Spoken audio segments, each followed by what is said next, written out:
We begin in Nigeria, where the Supreme Court on Friday declined to order the release of the embattled leader of the indigenous people of Biafra, IPOB, Nnamdi Kanu, from detention.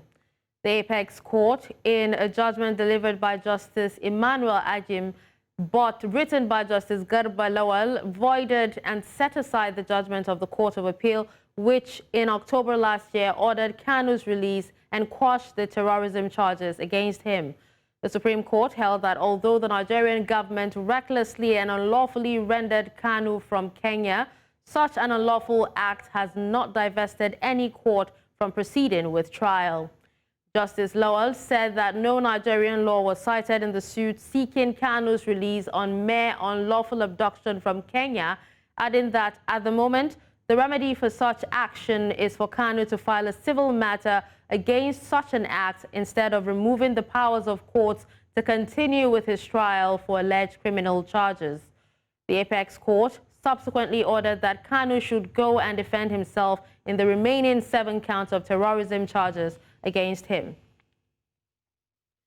In what seems like a total defiance of a sit-at-home order by the Biafra Republic government in exile, the people of Umuahia have attended to their various affairs and concerns. An order issued recently by this group ordered those in the southeast to remain indoors on Friday 15th, Monday 18th, and Tuesday 19th of December 2023 in agitation of various issues. However, the people might have decided to take their destiny in their own hands by ignoring the order. Many places visited, like the Isi Gate and Oreoba markets in Umuahia, as well as the Workers' Secretariat, showed that there is almost no compliance. All right, we have our correspondent, Marvelous Obomanu, in Abuja, standing by to speak on the Nnamdi Kanu trial. Hello, Marvelous. Thank you so much for joining me. Yeah, hello, Dashen. How are you? Very well, thank you. So can you give us an update of, what is happening in Abuja at the moment as regards Nnamdi Kanu's detention, continued detention? Well, just like you're aware that the people of the Southeast and, of course, some other Nigerians were looking up to this particular judgment today by the Supreme Court with, mixed feelings, while some people are saying that today, the judgment of the Supreme Court today will end the insecurity in the Southeast and also quell some of the political crises stemming from the Southeast, that if Nnamdi Kanu will be officially, relieved of the charges. But of course, Supreme Court, out of their own, wisdom, has said that Nnamdi Kanu should go back to the Federal High Court and answer to the remainder of the 7, terrorism charges preferred against him. Now, let me read some of the ingredients of that particular judgment. The Supreme Court said that even though that the evidences, against the trial were illegal, but as far as it's in the law court, it becomes valid. They also said that the repatriation of Nnamdi Kanu from Kenya to Nigeria was illegal, and of course the invasion of his ancestral home in Ikwano, Abia State, was also illegal, and of course not granting him bail was also illegal.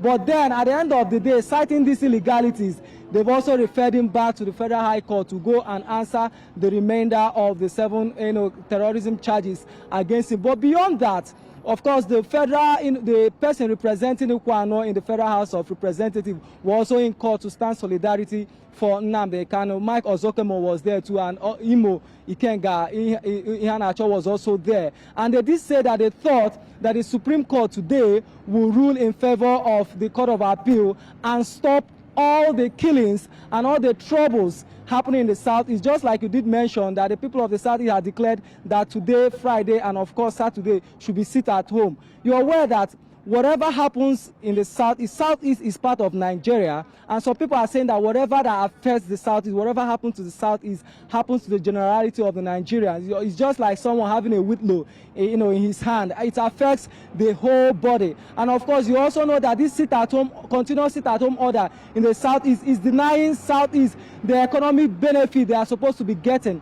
And of course, the unknown government, the blood have been killing, and a lot of things. So some of them are saying that they thought that they will spend the Christmas festivity in a happy mood because Nnamdi Kanu will be free today. So some of them are saying that President Tinubu, as a matter of urgency, should, address the nation and should squash every court judgment against every court trial against Nnamdi Kanu and grant Nnamdi Kanu bail. That this thing will do two things.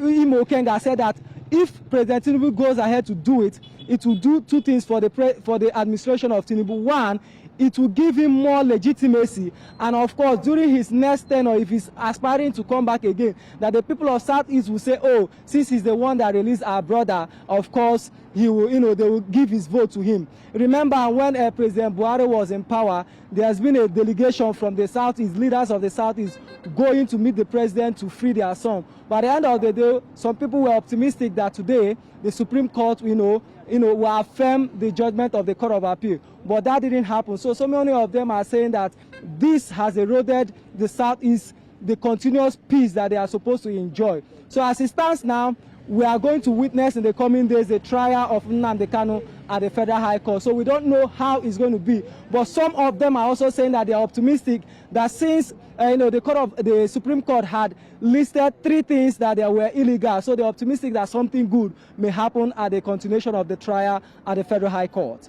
All right, now some of these things you listed as illegal is the illegal rendition or extradition of Nnamdi Kanu from Kenya to Nigeria, the invasion of his hometown, and also the federal government refusing to grant him bail. Now, some people have actually said that, despite, ruling all these as illegal, that he should still go, or he should still be made to stand trial for the other seven counts of terrorism. And, you have so many people calling for his unconditional release. Now, I think the major question a lot of people are actually asking right now is, how lawful is it for the court, or the DSS to actually still accuse him on civil grounds after being discharged of these criminal offenses?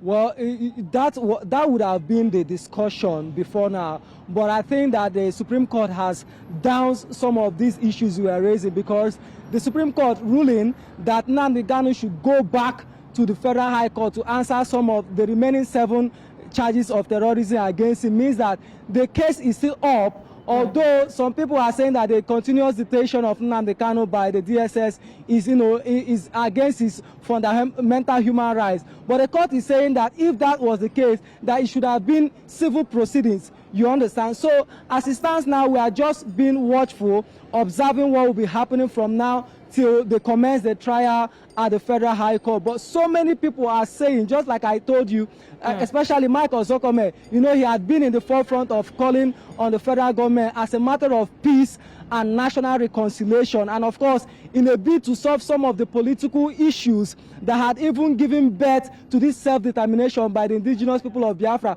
was the part that the people of the Southeast think they have been eroded by the political arrangement of things. And he's saying that for all this to squash, that the federal government should grant Nnamdi Kanu unconditional bail. So that is what he's saying. But of course, that whatever that happens, people might try to be emotional about the issue, but then whatever the Supreme Court had ruled, and it is in the Constitution, and we must follow the legal way of doing things. So he's going back to the Federal High Court to answer the 7 remaining charges of terrorism. So at the end of the day, we'll see how that play up, and then we'll also keep monitoring developments as it unfolds. All right, thank you so much, Marvelous Obomanu. We'll definitely reach out to you for more updates on this case as it develops. Thank you so much.